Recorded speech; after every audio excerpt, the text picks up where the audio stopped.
Hello. Right, this is just a quickie.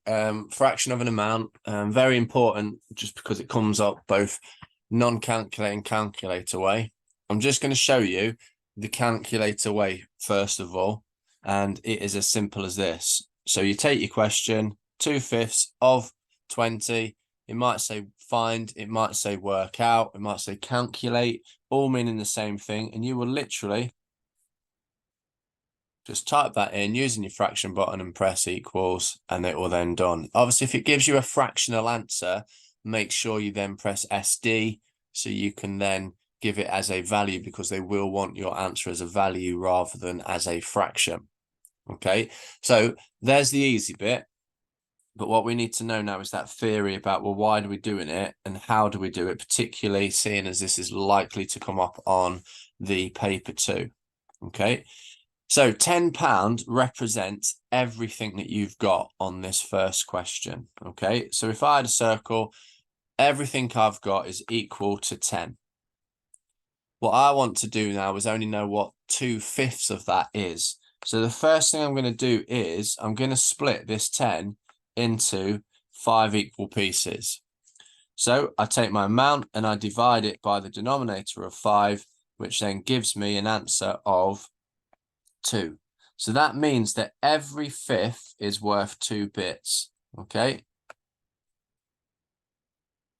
Let's just make that a bit more 2-like. Okay. And then to check, we've got 2, 4, 6, 8, 10. So 5 bits still adds up to that. Everything that we've got is 10.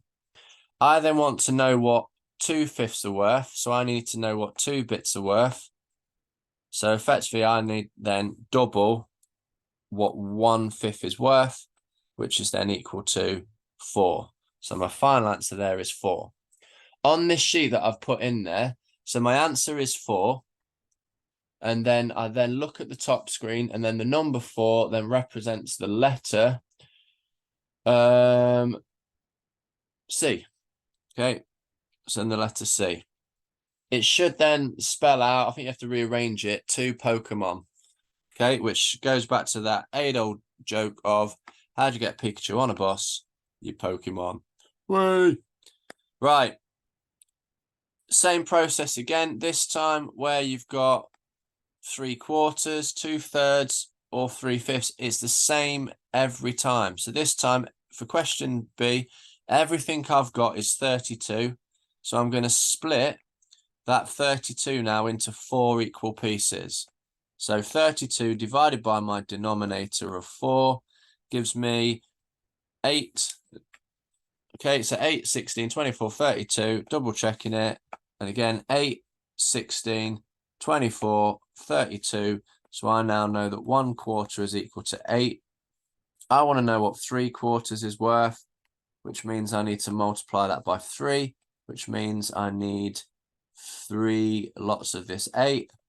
So 8 lots of 3, 8, 16, 24, final answer 24. And then on my sheet, that gives me the letter A. So I've got so far. Keep just playing through, but that's the same process over and over again. Just divide by the denominator, multiply by your numerator. Okay, enjoy.